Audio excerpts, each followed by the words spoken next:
to my channel. If you haven't been here before, my name is Enola and welcome to my YouTube. If you want to say hello, Winter, come here then. This is Winter, our cat. He's a little bit naughty because he's only a baby.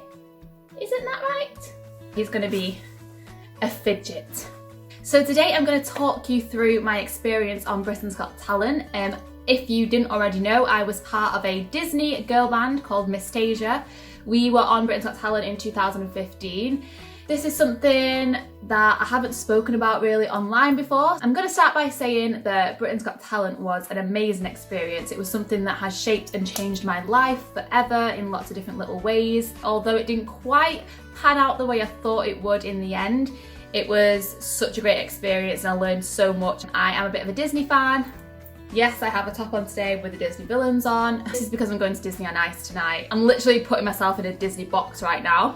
I'm not afraid to admit that I am a Disney geek. Anyway, back to the point, Britain's Got Talent, Disney girl band. Okay, so how it all came about, that's where we'll start off. I actually did a job overseas, and whilst there, one of the girls that was in my production cast actually ended up being part of the Disney girl band. I'm not going to name names on here, even though if you search Misstasia you'll see all of our names anyway, but just for privacy reasons. Basically, whilst we were out there, our director had an idea about putting this girl band together for Britain's Got Talent, kind of doing musical theatre vibe. I thought, wow, that's really interesting. Of course I'm going to be on board, like I'm a performer, Britain's Got Talent, musical theatre girl band, like could it get any better for me than that? All the way back to before we ever went on Britain's Got Talent, there was 5 of us in a band. There was me and my friend that I worked overseas with. Then there was the redheaded girl. Then we actually had 2 other band members that were not shown when it got to the television. We had a girl that was kind of a jazzy singer, and then we had a Swedish girl who was quite a good belter, and the band fit together really nicely. What you may hear on other videos about talent shows is when you audition, you don't actually see the judges straight away. This is true. If you were to apply online, then you would be invited to audition for producers first and foremost. So that in itself kind of shows you that it's not always what it seems on camera. When you watch these shows, you will see a massive line of people outside waiting to audition, and they will manipulate it so that it looks like they're about to go and see the judges. That's not entirely true, sorry to say. I know this because I auditioned for Britain's Got Talent when I was just 16.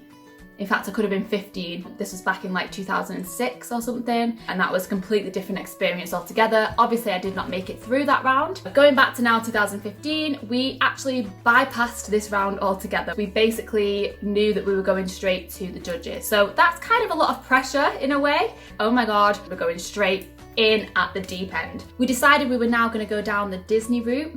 We pretty much boxed ourselves from the get-go, which looking back was probably not great. Rambling. So of course at this point, like, I'm not quite believing what I'm hearing, like I'm going to be going on Britain's Got Talent in front of these judges, cameras, a West End stage, an audience of thousands of people, thousands. I just kind of felt like I was living in a bubble at this point. It was really surreal. And then we actually faced a lot of bumps in the road before we actually got to our main audition. One girl had to drop out, so we got a replacement girl who was also great, had loads of experience, she'd done stuff for Disney Channel and things, so it fit in really nicely. A few more weeks down the line, another girl had to drop out for contract reasons, other things. You actually get a contract to sign with Britain's Got Talent when you're going on the show, and there's a lot you have to consider. So again, we were back down to 4 girls, so at this point, like, we'd rehearsed loads of songs, we kept having to change it, change harmony parts, a lot of work was going into it, and it was, you know, it was quite a challenge. We got everything polished, we were really excited, and it was coming up to the audition. Literally 2 days before the audition, the Disney Channel girl drops out. Oh my goodness. I actually remember crying. How are we going to bounce back from this? How are we going to change everything from 5-part harmony to 4-part harmony in 2 days and get it all polished, and we're going to go and sing in front of Simon Cowell? Now, all I'm going to say next is nothing and no one can ever prepare you for the kind of nerves that you will feel when doing a Britain's Got Talent, X Factor, The Voice, whatever kind of audition. Going back into the depths of my memory, we took ages choosing like outfits we were gonna wear, what would represent our brand at the time, and I wore this like navy blue shirt with love hearts on, buttoned right up. Looking back, I'm just like, what is this outfit? Very girly, very not me. But of course, when you're performing, you take on kind of characters anyway, so it was all about showbiz. It was all about, you know, the brand. All I can remember now was it was the longest day of my life.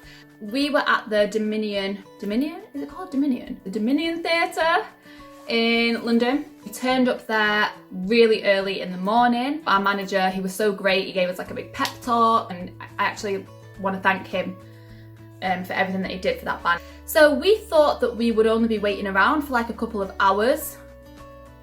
Wrong. We were there for over 12 hours. You go in there and you just see all kinds of people. There's literally like magicians, there's people with animals, comedians, literally everything you can think of. What you see on TV is kind of very like placed. We got filmed being asked all kinds of questions, but this is where it started to take a slightly weird turn for me. Basically, the questions we were getting asked were very cringy vibe. Some of the things that they wanted us to say, I genuinely could not bring my mouth to say them. I cannot do this on national TV. They said something like, can you say that if the judges don't like it, then we'll just let it go? Dying inside. No. But there was no way around it, and that's the kind of obstacle with Britain's Got Talent and shows like that. You kind of have to do what they are telling you to do, or else you're not going to get that airtime. I just had to suck it up and be a cringe ball. When I'm being myself, I don't like to consider myself as a princess on a daily basis. I'm just me.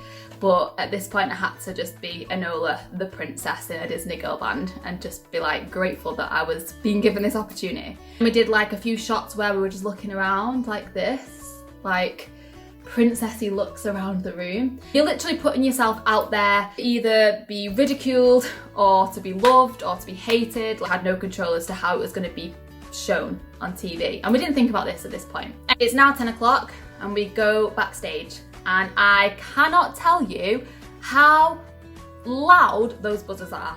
I literally was having heart palpitations. The crosses that you see on the TV that look really small just above your heads, no, not small, massive. Literally like the width of my arms. They were huge, they were loud.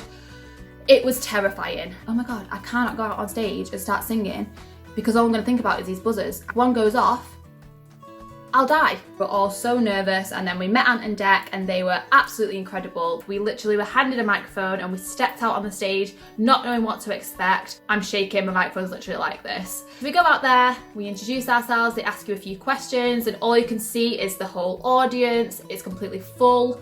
You can see these 4 judges, they are just literally right there. It seems a bit surreal. Then there's cameras on cranes swooping by. You've got Ant and Dec at the side watching you from the wings. It's just a lot of pressure going on at once. Start singing, so far so good. Buzzers haven't gone off. We had the best time on stage. When we got to the end of the song and the buzzer hadn't gone off, it was just such a relief. And then Amanda Holden just stood up and started clapping. So obviously straight away we thought, oh my gosh, that's a massive thumbs up already, like that's just amazing, because we kind of all came together at the end, and I think it kind of signified that that was like our journey. We've been doing this for so long, for like months, we've been anticipating this moment for ages, so that's why I think I burst into tears, because it was like, oh my God, okay, I'm with my bandmates, we've been through this together, we've got through it, we've had a standing ovation, we've had Amanda stand up.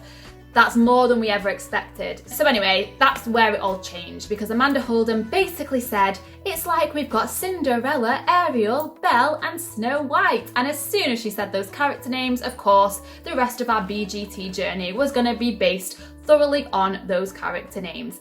And I was livid at the time because Belle was my favourite princess and I got called Snow White, so I was like, ugh. Now I actually consider myself a Snow White. I prefer Snow White.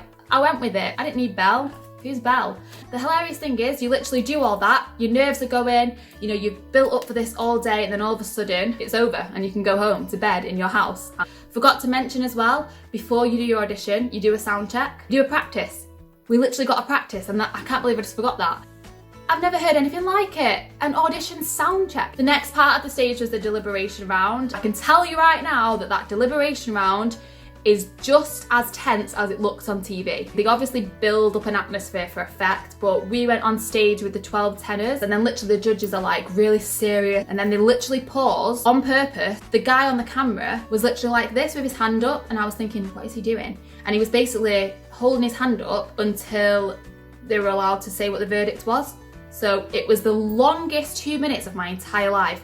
My heart was racing, I was sweating. I kid you not, those 2 minutes felt like 2 years. I think it was Amanda or Simon that went, "You're through to the semi-finals." And then literally, like, because you've been that tense for this like 2 minutes / 2 years, we were just like, "Rah!" And I mean, it was just a great time. Like, it was, what a great experience. I'd never ever thought that I would ever be running out those doors. Like, I always remember watching Britain's Got Talent and X Factor as a young teenager, wishing that I could be on that show. It was just a dream come true and an achievement in itself. This is where we got a taste of celebrity life. On a very minor scale, as soon as our audition aired, that's when you can see how much it's manipulated and edited to like the way they want to portray us. It's nothing to do with how we want to be portrayed. After Amanda had kindly given us the bloody princess names, our audition comes on TV. All you see is animated birds, chirping birds, us skipping down the road with birds. There was all that slow-mo stuff that we'd done suddenly came to life with more birds. So it started from my bit of the song, which was strange. It looked really good. Vocal wasn't amazing, but there was applause. You could see Amanda stand up. You could see the energy of the audience. So this is where it comes in really, really strict now. We started to do some interviews for like online articles that were going to come out.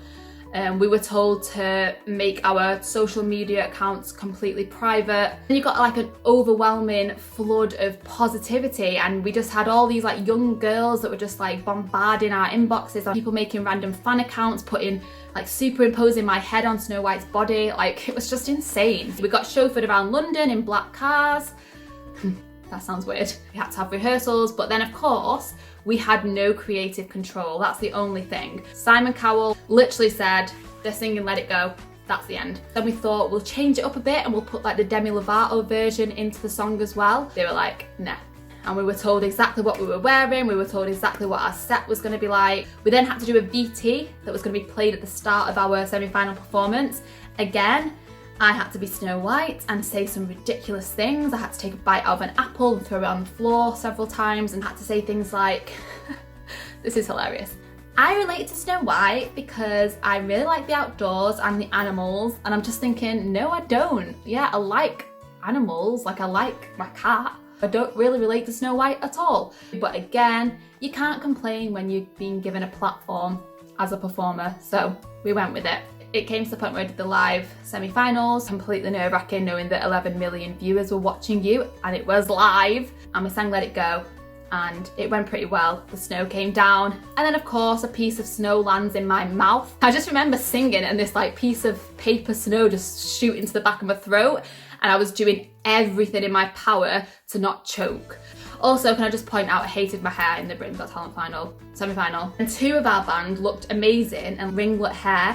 Then me and this other girl had like backcombed beehive hair. Then my face was like pale with the these thin eyebrows, pale lipstick, pale. I didn't want to go on national live television looking like I was dead. Went round on the radio after we did a sound check. Someone was literally saying, "Can someone sort that girl's makeup out because she looks like a corpse?" Anyway, so that was my general experience. It was amazing, but I missed out one tiny detail, and that was the fact that whilst I was on the show, silly me opened up my Twitter account to public. So in the space of 24 hours, a journalist went onto my account and scrolled down all of my tweets back to like 2011 and found a tweet that I had written 5 years back saying that I hated the X Factor and that I hated One Direction. I'm getting calls from our manager, I'm getting calls from the producers at Britain's Got Talent saying, "Just to make you aware, there's going to be a story going out about you in the papers tomorrow. Don't panic, it's going to be fine." Sorry, what? Don't panic? All that went through my head was, oh my god, everyone's going to hate me, I'm going to have One Direction fans literally kicking down my door, this massive article's going to come out about me, I'm going to look like the bitch of the group. And there was like this picture of me singing like this, across half a page of the paper in the sun of all newspapers. And then these like speech bubbles coming out from either side with these tweets in, and it was just mortifying. I was like, oh my God, come on, I'm only human, people make mistakes. I didn't know I was gonna be in the semi-finals of Britain's Got Talent. That was probably the most traumatic thing that happened, because it actually is really bad. You have to be so careful what you write, so careful what you post. Anyway, to sum up, it was great. It is a little bit manipulated in places. You don't get much say on the show. So if you are thinking of auditioning, if you're going to apply online, if you've not been scouted or if you've not got a manager who's got you straight in there, you will have to sing in front of producers before you get to the judges. If you do get on the show, congratulations. It is a great platform. It hasn't made me a super mega star, and that's fine, but I have got loads of work off the back of it. I do panto quite regularly now, as Snow White, funnily enough, classic. I'm actually doing panto this year, just a little plug. Here it is, I'm just gonna put it here. This is the panto that I'm in at the Grange Theatre this year. I also did this one a couple of years ago. It was just a great opportunity and a great experience. So overall, I'm really grateful that I did it. Am I happy with the way it turned out in terms of the actual band? No, I ended up leaving the band, sadly, because I just felt it wasn't me. It wasn't what I wanted to do. I'm just really thankful and really grateful that I was given that opportunity. I loved it. The bandmates at the time that I had, they were all amazing. The girls were so great, and they're all doing great things now as well. It's just hilarious how 1 minute you can be literally in this whirlwind, you're on, you know, national TV singing in front of 11 million viewers, and then you literally go home and it's like you've just stepped out of a bubble and just gone back to your normal life, and it's just insane. You have to be careful. There is a bit of a fine line, because people are wanting to interview you, people are wanting to know who you are, and then all of a sudden, as soon as you get voted out, the red light comes on and you just go off stage. You have to be very mentally prepared. But I would always urge people to follow their dreams. If they get opportunities given to them, take them, because it could change your life. It's going to give you a platform, it's going to give you exposure, it's going to give you memories. Like, I will have this memory for the rest of my life, and even though I look back on those performances now and think I hate my vocal on both of them, I hate my outfit on both of them, I'll always remember it and I'll always have it. No one can take that from me. Hope you enjoyed this video about my Britain's Got Talent experience. If you were thinking about auditioning or going for them, that is basically what happens. Just be aware of the things that I've mentioned. Just embrace it all. Embrace it all with open arms. If you want to watch the videos, really don't want you to, but if you really want to, I'll put the links below. If you've liked this video, give it a thumbs up. Don't forget to click subscribe. Have a great day, everybody.